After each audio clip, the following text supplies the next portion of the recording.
ಆ ವೇಳೆಗಾಗಲೇ ಅವಳ ಕಣ್ಣುಗಳು ತುಂಬಿತ್ತು. ನೀವು ಹೇಳಿದ ಯಾವ ಮಾತನ್ನು ಅಸಡ್ಡೆ ಮಾಡಿಲ್ಲ. ನೀವು ಹೇಳಿದ್ದು ನೆನಪಿತ್ತು. ಆದರೂ ಮೆಹಂದಿ ತೋರಿಸಬೇಕು ಎಂದು ತುಂಬ ಅನಿಸಿದ ಕಾರಣ ಹಾಗೆ ನನ್ನ ಫ್ರೆಂಡ್ಗಳು ಸರ್ಪ್ರೈಸ್ ಅದು ಇದು ಎಂದು ಹೀಗೆಲ್ಲ ನಡೆದುಕೊಂಡಿರುತ್ತಾರೆ. ಹೇಳದೆ ಬಂದರೆ ನಿಮಗೆ ಸಂತೋಷ ಆಗಬಹುದು ಎಂದುಕೊಂಡೆ. ಆದರೆ ಆತ ಇದ್ದಕ್ಕಿದ್ದಾಗೆ ಕೈ ಮುಟ್ಟಲು ನೋಡಿದರು ಎಂದಿದ್ದಳು. ಗೌತಮ್ ಅದಕ್ಕೆ ಅವನಿಗೆ ಇನ್ಮೇಲೆ ಬೇರೆ ಹೆಣ್ಣು ಮಕ್ಕಳನ್ನು ಮುಟ್ಟೋ ಮೊದಲು ಯೋಚಿಸಬೇಕು ಹಾಗೆ ಕೊಟ್ಟಿದ್ದೀನಿ. ಇನ್ನು ನೀನು ಹೀಗೆಲ್ಲ ಅಲಂಕಾರ ಮಾಡಿಕೊಂಡು ಹೊರಗೆ ಓಡಾಡಬೇಡ. ನಿನ್ನ ಅಲಂಕಾರ ಏನಿದ್ರು ನನ್ನ ಎದುರು ಮಾತ್ರ, ನನ್ನ ಕಣ್ಣಿಗೆ ಮಾತ್ರ ಹೀಗೆ ಕಾಣು. ಬೇರೆಯವರ ಕಣ್ಣಿಗೆಲ್ಲ ಯಾಕೆ ಹೀಗೆ ಕಾಣ್ತೀಯ? ಧ್ವನಿಯಲ್ಲಿ ಆದಷ್ಟು ಗಡಸುತನ ತುಂಬದೆ ಮೃದುವಾಗಿ ಹೇಳಿದ್ದ ಬೆದರಿದವಳ ನೋಡಿ.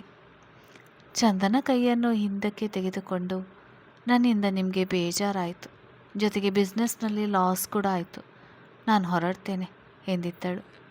ಮುಖ ತೀರಾ ಮಂಕಾಗಿತ್ತು. ಸಾಲದಕ್ಕೆ ಕಣ್ಣಲ್ಲಿ ನೀರ ಪೊರೆ ಹರಡಿತ್ತು. ಗೌತಮ್ ವಿಚಿತ್ರ ಚಡಪಡಿಕೆಗೊಳಗಾಗಿದ್ದ. ನನ್ನನ್ನು ನೋಡಲು ಸರ್ಪ್ರೈಸ್ ಕೊಡಲು ಬಂದಿದ್ದಳು. ಅವಳ ವಯಸ್ಸಿಗೆ ತಕ್ಕನಾಗಿ ಯೋಚನೆ ಮಾಡಿದ್ದಾಳೆ. ಸುಮ್ಮನೆ ರೇಗಿ ಬಿಟ್ಟೆ. ಅವಳ ಸ್ವಭಾವ ಗೊತ್ತಿದ್ದು ಹೀಗೆ ಹೇಳಿದ್ದು ತಪ್ಪು. ಅವಳಿಗೆ ತಿಳಿಸಿ ಹೇಳಿಕೊಡಬೇಕು. ಆದರೆ ಅವಳು ಈಗ ಬೇರೆಯವರ ಮನೆಯಲ್ಲಿದ್ದಾಳೆ. ಅಲ್ಲದೆ ವಾರಕ್ಕೆರಡು ಬಾರಿ ಮಾತ್ರ ನನ್ನ ಮುಂದೆ ಹೀಗೆ ಬರ್ತಾಳೆ. ಸಿಗೋ ಸ್ವಲ್ಪ ಸಮಯದಲ್ಲಿ ಅವಳಿಗೆ ಏನನ್ನು ಅರ್ಥ ಮಾಡಿಸಲು ಆಗೋಲ್ಲ. ಅವಳ ಮುಗ್ಧತೆ ಹಾಗೇ ಇರಲಿ, ಅದರಿಂದ ನನಗೆ ಯಾವ ಸಮಸ್ಯೆ ಇಲ್ಲ. ಆದ್ದರಿಂದಲೇ ನಾನು ಇಷ್ಟು ಬದಲಾಗಿತ್ತು. ಆದರೆ ಅವಳು ತಿಳಿಯಬೇಕು, ಎದುರಿಗೆ ಇರುವವರ ಅರಿಯಬೇಕು. ಎಲ್ಲವನ್ನೂ ಅರ್ಥ ಮಾಡಿಕೊಳ್ಳುವ ಹಾಗೆ ತಿಳಿ ಹೇಳಿ ಬದಲಾಯಿಸಬೇಕು. ಯಾರೋ ಒಬ್ಬರಿಗಾಗಿ ಅವಳು ಕಾಯಬಾರದು. ಅವಳ ಕೆಲಸ ಅವಳು ನೋಡಿಕೊಳ್ಳಬೇಕು.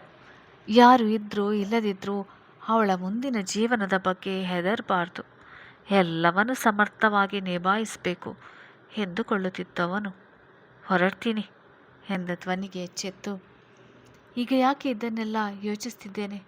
ಅವಳಿಗೆ ಅರ್ಥ ಮಾಡಿಸಲು ಮದುವೆಯ ನಂತರ ಸಮಯ ಸಿಗುತ್ತದೆ ಎಂದುಕೊಂಡವನು ಬಳಿ ಬಂದು, ಎಲ್ಲಿಗೆ ಹೋಗೋದು? ನಾನು ಅವನ ಮೇಲೆ ಕೋಪ ಮಾಡಿಕೊಂಡಿದ್ದು ನಿನ್ನ ಮೇಲೆ ಎಲ್ಲಿ ಕೋಪ ಮಾಡಿಕೊಂಡೆ? ಮಾತಿಗೆ ಮೊದಲಿಗೆ ಕಣ್ಣು ತುಂಬಿ ನಿಲ್ಲುವುದು ಬಿಟ್ಟು ನನ್ನ ಸರಿಸಮಕ್ಕೆ ನನಗೆ ಅರ್ಥ ಆಗುವಂತೆ ಮಾತಾಡಬೇಕು ತಾನೆ.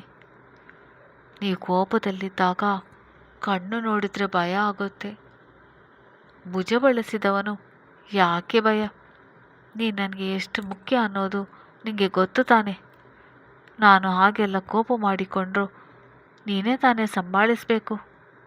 ಎಲ್ಲಿ ಮೆಹಂದಿ ತೋರಿಸು? ಅವಳ 2 ಕೈ ತಾನೇ ಹಿಡಿದು ನೋಡಿದ್ದ. ಈ ಬಾರಿ ಒಂದು ಎಲೆಯ ಚಿತ್ತರದ ಒಳಗೆ ಗೌತಮ್ ಎಂದು ಬರೆದುಕೊಂಡಿದ್ದಳು. ಅದನ್ನು ನೋಡುತ್ತಲೇ ಸುಮ್ಮನೆ ರೇಖಾಡಿ ಅವಳ ಕಣ್ಣು ತುಂಬುವಂತೆ ಮಾಡಿಬಿಟ್ಟೆ ಎಂದುಕೊಂಡೆ. ಕೈಗೆ ಮುತ್ತಿಟ್ಟವನು, ಊಟ ಆಯಿತಾ ಕೇಳಿದ್ದ. ಇಲ್ಲ, ನಿಮ್ಮನ್ನು ನೋಡಬೇಕು ಎನ್ನುವ ಆತುರದಲ್ಲಿ ಮರೆತು ಹೋಯಿತು. ಊಟಕ್ಕೆ ಹೊರಗೆ ಹೋಗೋಣ. ಬೇಡ, ಮೆಹಂದಿ ತೋರಿಸಲು ಮಾತ್ರ ಬಂದಿದ್ದು. ನಿಮ್ಮ ಸಮಯ ಹಾಳಾಗೋದು ಬೇಡ, ಬರ್ತೀನಿ. ಈಗ ಬೋಟಿಕ್ಕೆ ಹೋಗಿ ಬಟ್ಟೆ ತೆಗೆದುಕೊಂಡು ಹೋಗಬೇಕು. ಸರಿ ಬಾ, ನಾನೇ ಕರೆದುಕೊಂಡು ಹೋಗ್ತೇನೆ ಎಂದವನಿಗೆ ಅವಳೊಬ್ಬಳೇ ಓಡಾಡಿ ಪ್ರಪಂಚ ನೋಡಲಿ, ಅಭ್ಯಾಸವಾಗಲಿ. ಹೊರಗೆ ಎದುರಾಗುವ ಪ್ರತಿ ಸಂದರ್ಭಗಳು ಪಾಠ ಇದ್ದಂತೆ ಎನಿಸಿದರೂ ಅದಕ್ಕಿನ್ನೂ ಸಮಯ ಇದೆ. ಯಾಕೋ ಇವಳೊಬ್ಬಳನ್ನೇ ಹೊರಗೆ ಕಳಿಸಲು ಆಗೋದಿಲ್ಲ ಎಂದುಕೊಂಡೇ ಕೈ ಹಿಡಿದು ಹೊರಗೆ ಬಂದಿದ್ದ. ಎದುರು ಸಿಕ್ಕವರ ನೋಟದಲ್ಲಿ ಮೆಚ್ಚುಗೆ ಮೂಡಿದರೂ ಮರುಕ್ಷಣವೇ ಅಚ್ಚರಿಯೂ ಮೂಡುತ್ತಿತ್ತು. ನೀನು ಹೀಗಿದ್ದರೆ ನನಗೆ ಕಷ್ಟ ಆಗುತ್ತೆ. ನಿನ್ನದೇ ಆಫೀಸ್, ಯಾವಾಗ ಬೇಕಾದರೂ ಬರುವ ಅಧಿಕಾರ ಇದೆ ನಿನಗೆ, ಆಯಿತಾ ಹೇಳಿದ. ಅವನ ಮಾತಿಗೆ ಬಿರಿದ ತುಟಿಗಳ ನೋಡಿ ಸಮಾಧಾನಗೊಂಡಿದ್ದ. ನಿನ್ನ ತಂದೆ ತಾಯಿ ಬಂದಿದ್ದಾರಾ ಕೇಳಿದ್ದ. ಚಂದನ, ಇಂದು ಅಪ್ಪ ಅಮ್ಮ ಬರಬೇಕಾಗಿತ್ತು.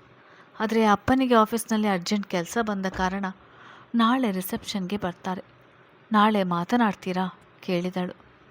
ಗೌತಮ್, ಅಷ್ಟು ದೂರದ ಪ್ರಯಾಣ ಮಾಡಿ ಬಂದಿರ್ತಾರೆ. ಈ ಮದುವೆ ಗಡಿಬಿಡಿಯಲ್ಲಿ ಮಾತನಾಡೋದು ಸರಿಯಿಲ್ಲ ಅನಿಸುತ್ತೆ. ಮದುವೆ ಮುಗಿದ ಮೇಲೆ ನಿಮ್ಮ ದೊಡ್ಡಮ್ಮನ ಮನೆಯಲ್ಲಿ ಇರ್ತಾರೆ ಅಲ್ವಾ, ಆಗ ಮಾತನಾಡ್ತೇನೆ. ಸರಿ ಎಂದವಳ ಮುಖ ಹರಳಿತು. ಅವಳ ನಿರಾಕರಣೆಯ ನಡುವೆ ಊಟಕ್ಕೆ ಕರೆದೊಯ್ದ. ಬೌಟಿಕ್ನಲ್ಲಿ ಬಟ್ಟೆ ಪಡೆದುಕೊಂಡಾಗಿತ್ತು. ಇಲ್ಲಿಂದ ನಮ್ಮ ಮನೆಯ ರೂಟ್ ಬಸ್ ಸಿಗ್ತದೆ ಹೇಳಿದ್ಲು. ಪರವಾಗಿಲ್ಲ, ಇಷ್ಟೊಂದು ಬ್ಯಾಗ್ಗಳಿದೆ, ಬಿಟ್ಟು ಹೋಗ್ತೀನಿ. ನಿಂಗೆ ಬೇರೆ ಏನಾದರೂ ಶಾಪಿಂಗ್ ಮಾಡುವ ಮನಸ್ಸಿದ್ರೆ ಕರೆದುಕೊಂಡು ಹೋಗ್ತೇನೆ. ಏನೂ ಬೇಡ ಎಂದವಳು ನೆನಪಾದಾಗ ಆ ಸ್ಲಿಪ್ಪರ್ ತೆಗೆದುಕೊಳ್ಬೇಕಾಗಿತ್ತು. ನನ್ನ ಬಳಿ ಇರುವುದು ಹಳೆಯದಾಗಿದೆ. ಮದುವೆಗೆ ಹೊಸದು ಕೊಂಡುಕೊಳ್ಬೇಕಾಗಿದೆ. ಸಮಯವೇ ಸಿಗಲಿಲ್ಲ ಎಂದಿದ್ದಳು. ಒಂದಷ್ಟು ದೂರ ಸಾಗುತ್ತಲೇ ದೊಡ್ಡ ಶೋರೂಮ್ ಒಂದರ ಮುಂದೆ ಕಾರು ನಿಲ್ಲಿಸಿದ. ಚಂದನ ಆಯ್ಕೆಗೆ ನಿಂತಾಗ ಪರವಾಗಿಲ್ಲ, ಯೋಚಿಸಿ ಆಯ್ಕೆ ಮಾಡ್ತಾಳೆ ಎಂದುಕೊಂಡವನು ಅವಳು ಇದು ಚೆನ್ನಾಗಿದೆ ತಗೊಳ್ಳ ಎಂದು ಕೇಳಿದಾಗ ಇಷ್ಟಾದರೆ ತಗೋ ಎಂದಿದ್ದ. ಅಂಗಡಿಯವನು ಬೆಲೆ ಕೇಳಿದ ಚಂದನ ಅದನ್ನು ತಿರುಗಿ ಇಟ್ಟವಳು ಬೇರೆ ಹುಡುಕಲು ನಿಂತಳು. ಯಾಕೆ, ಇಷ್ಟಪಟ್ಟಿದೆಯಲ್ಲ ಕೇಳಿದ. ಅಷ್ಟು ಹಣ ಈಗ ತಂದಿಲ್ಲ, ತೆಗೆದುಬಿಟ್ರೆ ಮೆಲ್ಲಗೆ ಹೇಳಿದವನು ಕಾಲಿಗೆ ಹಾಕಿ ಸರಿ ಇದೆಯಾ ನೋಡು ಎಂದಿದ್ದ.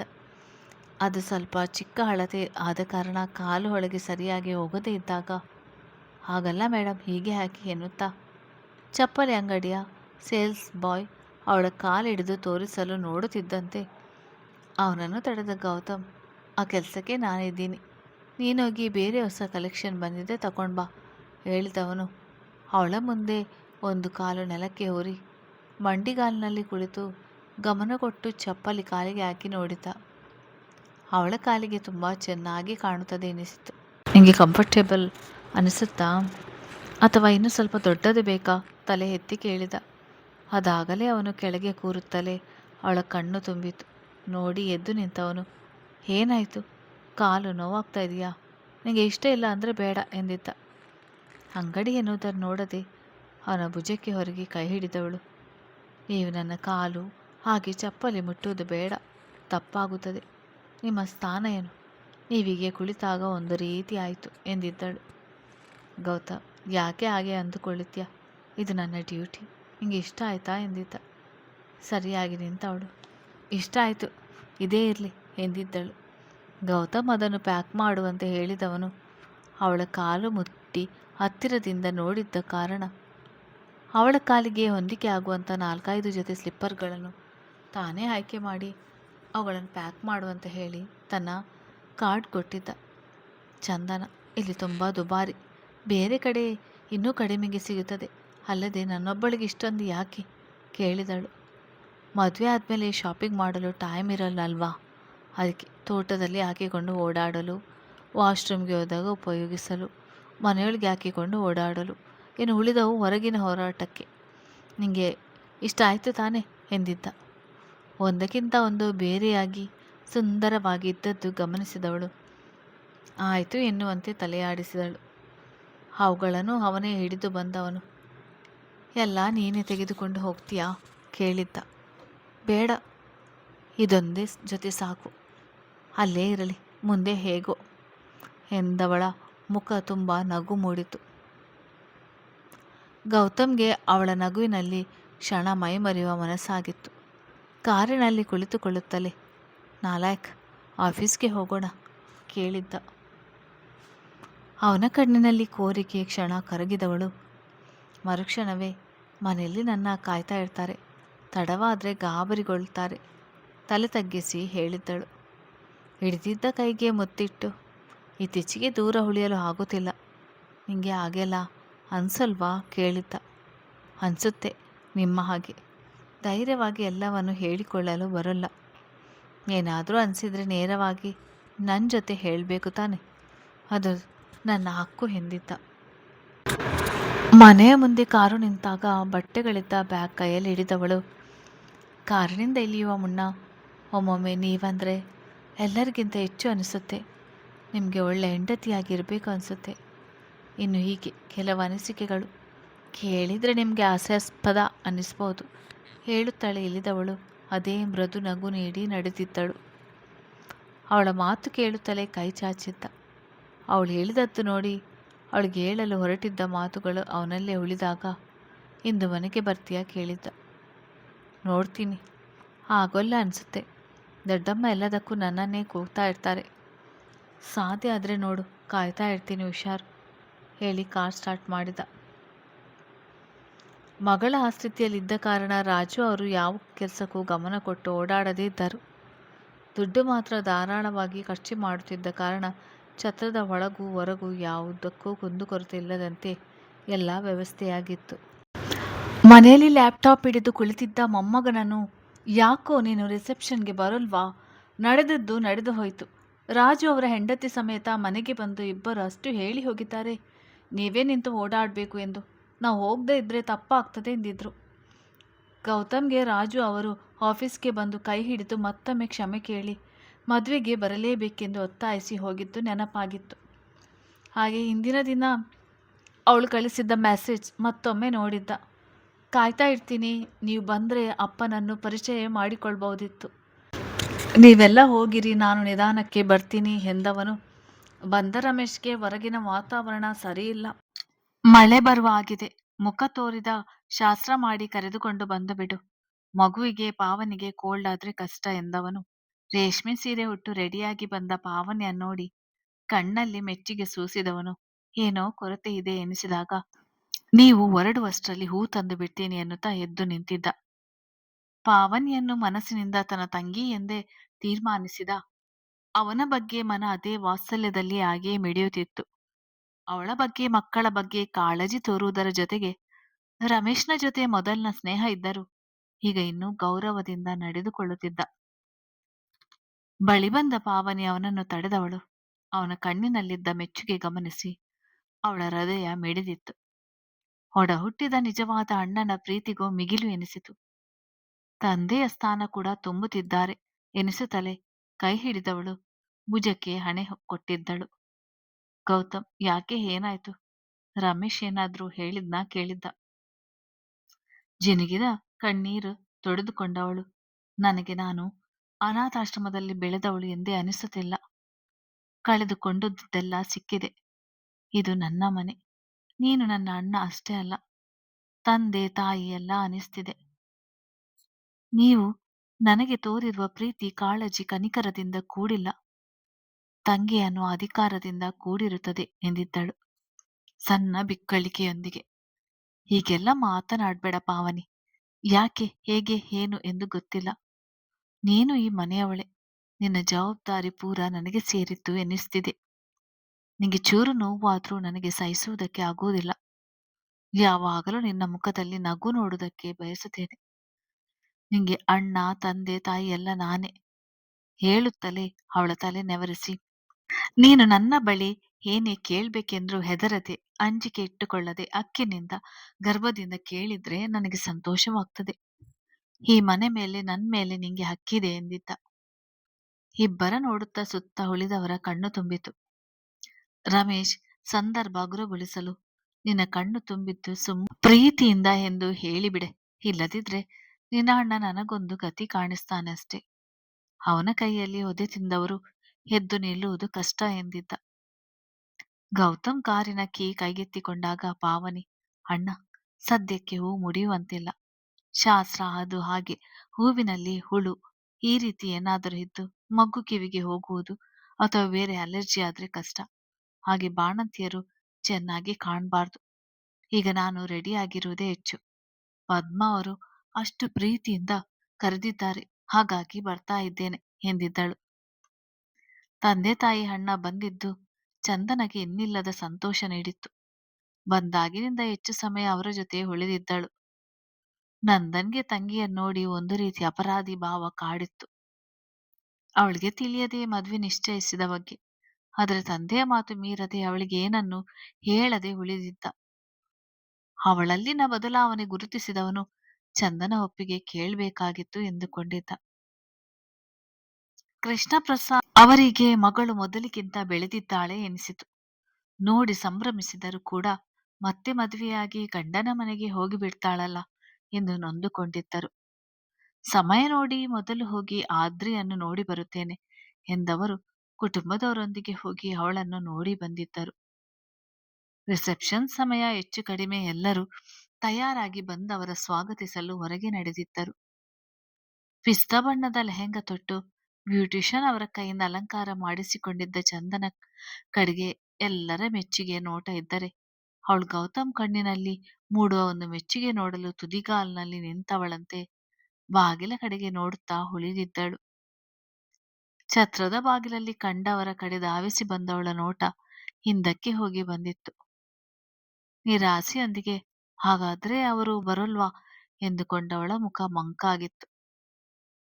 ಗಮನಿಸಿದ ಪಾವನಿ, ಅಣ್ಣ ಸ್ವಲ್ಪ ನಿಧಾನಕ್ಕೆ ಬರ್ತೀನಿ ಎಂದಿದ್ದಾನೆ, ಮುಖ ಹೀಗಿಟ್ಟುಕೊಳ್ಬೇಡ, ಅವನಿಗೆ ಬೇಜಾರಾಗುತ್ತೆ ಎಂದಿದ್ದಳು ರೇಗಿಸುತ್ತ. ಪದ್ಮ ಅವರು ಎದುರುಕೊಂಡು ಅಲ್ಲೇ ಇದ್ದ ತಂಗಿ ಹಾಗೂ ಮೈದುನನಿಗೆ ಮಹೇಂದ್ರ ಅವರ ಕುಟುಂಬವನ್ನು ಪರಿಚಯ ಮಾಡಿಕೊಟ್ಟಿದ್ದರು. ಎರಡು ಕುಟುಂಬಗಳ ನಡುವೆ ನಮಸ್ಕಾರಗಳ ವಿನಿಮಯ ನಡೆದಿತ್ತು. ಸುಹನ ತನ್ನ ಲೇಡೀಸ್ ಕ್ಲಬ್ ಗೆಳತಿಯರೊಂದಿಗೆ ಬಂದು ಕುಳಿತಿದ್ದಳು. ರಿಸೆಪ್ಷನ್ ಶುರುವಾಗಿತ್ತು.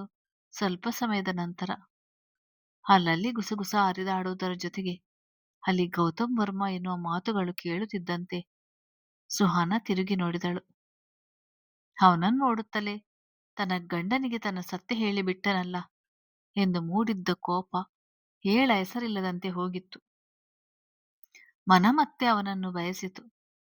ಗಂಭೀರ ಮುಖ, ಬಿಗಿದ ತುಟಿಗಳು ಅವಳ ಮನದಲ್ಲಿ ಮತ್ತೆ ಭಯಕ್ಕೆ ಕೆರಳಿಸಿದವು.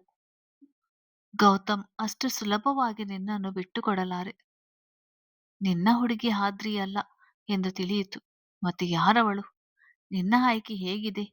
ಯೋಚನೆಗೆ ಬಿದ್ದಿದ್ದಳು. ಗೌತಮ್ನನ್ನು ನೋಡುತ್ತಲೇ ಚಂದನ ಮನ ಹೂವಂತೆ ಹರಳಿತು. ಎಷ್ಟು ನೋಡಿದರೂ ಸಾಲದು ಎನ್ನುವ ಅನಿಸಿಕೆ, ಕಣ್ಣು ತುಂಬಿಕೊಂಡಷ್ಟು ತೃಪ್ತಿಯಾಗದ ಚಡಪಡಿಕೆ, ಮನದಲ್ಲಿ ಮೂಡಿದ ಕಂಪನ ಅವನ ತೋಳಿನ ಆಸರೆ ಬಯಸುತ್ತಿತ್ತು. ಅಲ್ಲಲ್ಲಿ ಗುಸುಗುಸು ಮಾತಿನ ಜೊತೆಗೆ ಎಲ್ಲರ ನೋಟ ಒಂದೇ ಕಡೆ ಹರಿದಾಗ ಗಮನಿಸಿದ ಕೃಷ್ಣ ಪ್ರಸಾದ್ ಅವರು ಅತ್ತ ನೋಡಿದರು. ಧೀಮಂತಿಕೆಯಿಂದ ನಡೆದು ಬರುತ್ತಿದ್ದ ವ್ಯಕ್ತಿ ಒಂದು ಕ್ಷಣ ಅವರ ನೋಟ ಹಿಡಿದಿಟ್ಟುಕೊಂಡಿದ್ದ. ಒಂದು ಕ್ಷಣ ಮನದಲ್ಲಿ ನಮ್ಮ ಚಂದನಳಿಗೆ ಇಂಥ ಹುಡುಗನನ್ನು ನೋಡಬೇಕಾಗಿತ್ತು. ನಿಹಾರ್ ಕೂಡ ಲಕ್ಷಣವಾಗಿದ್ದಾನೆ, ಆದರೆ ಈ ರೀತಿ ಗಾಂಭೀರ್ಯ ರಾಜಕಳೆ ಇಲ್ಲ ಎಂದುಕೊಂಡವರು ಅವನು ತೊಟ್ಟಿದ್ದ ಬಟ್ಟೆ ಗಮನಿಸಿ, ದುಡ್ಡು ಎಷ್ಟಾದರೂ ಪರವಾಗಿಲ್ಲ, ನಿಹಾರ್ಗೆ ಕೂಡ ರಿಸೆಪ್ಷನ್ಗೆ ಇದೇ ರೀತಿಯ ಸೂಟ್ ಕೊಡಿಸಬೇಕು ಯೋಚಿಸುತ್ತಿದ್ದಂತೆ ರಾಜು ಅವರು ಅದೇ ವ್ಯಕ್ತಿಯ ಬಳಿ ಹೋಗಿ ಕೈಕುಲುಕಿ ಸ್ಟೇಜ್ಗೆ ಕರೆದುಕೊಂಡು ಬಂದಾಗ ಯಾರಿರಬಹುದು ಎಂದು ನೋಡಿದರು. ಅಲ್ಲೇ ಇದ್ದ ಕೃಷ್ಣ ಪ್ರಸಾದ್ ಅವರಿಗೆ ರಾಜು ಅವರು ಗೌತಮ್ನನ್ನು ಪರಿಚಯಿಸಿಕೊಟ್ಟಿದ್ದರು. ನಗು ಮುಖದಿಂದಲೇ ಕೈ ಕುಲುಕಿದ್ದ. ಚಂದನಳ ತಂದೆ ಎಂದು ತಿಳಿದಿತ್ತು. ರಾಜು ಅವರು ಇವರು ಗೌತಮ್ ಎಂದು ಹೇಳುತ್ತಲೇ ಅವರ ಮುಖ ಗಂಭೀರವಾಗಿತ್ತು. ಇಷ್ಟೊತ್ತು ಮನದಲ್ಲಿ ಹೊಗಳುತ್ತಿದ್ದವರು ಆಸ್ಪತ್ರೆಯಲ್ಲಿ ಆದ್ರಿಯನ್ನು ಅವಳ ಸ್ಥಿತಿಯನ್ನು ನೋಡಿದ್ದರಿಂದ ರಾಜು ಅವರು ಸತ್ಯ ತಿಳಿಸಿದ್ದರೂ ಕೂಡ ಮನದಲ್ಲಿ ಅನುಮಾನ ಹಾಗೆ ಉಳಿದಿತ್ತು. ಗೌತಮ್ಗೆ ಅಪರಿಚಿತ ವ್ಯಕ್ತಿ ಬಳಿಯಲ್ಲಿ ಏನು ಮಾತನಾಡುವುದು ಎನಿಸಿತು. ಕಣ್ಣುಗಳು ತನ್ನ ನಾಲಾಯಕ್ಕಾಗಿ ಹುಡುಕಾಟ ನಡೆಸಿದ್ದವು. ಅದರ ಎದುರು ನಿಂತವರಿಗೆ ಮಾತಿಗೆಮ್ಮಂತೆ ನೈಸ್ ಟು ಮೀಟ್ ಯು, ಒಮ್ಮೆ ಕುಟುಂಬದ ಸಮೇತ ಮನೆಗೆ ಬನ್ನಿ, ನಮ್ಮ ಮನೆ ರಾಜು ಅವರ ಮನೆ ಪಕ್ಕವೇ ಆಹ್ವಾನಿಸಿದ್ದ. ಅವರು ಕೂಡ ಸೌಜನ್ಯಕ್ಕೆ ಬರೋಣ ಬಿಡಿ, ಅದಕ್ಕೇನಂತೆ ಎಂದಿದ್ದರು. ಅಂತ ಆಲೋಚನೆ ಇಲ್ಲದೇ ಇದ್ದರು. ತನ್ನ ತಂದೆ ಜೊತೆ ಮಾತನಾಡುತ್ತಿದ್ದ ಗೌತಮ್ನನ್ನು ನೋಡಿ ಚಂದನ ತನ್ನ ಮದುವೆ ನಿಶ್ಚಯವೇ ಆಗಿ ಹೋದಂತೆ ಸಂಭ್ರಮಿಸಿದಳು. ಆ ಕ್ಷಣವೇ ಗೌತಮ್ ಅವಳ ಕಡೆ ನೋಡಿದ್ದ. ಕತೆ ಮುಂದುವರಿಯುತ್ತದೆ.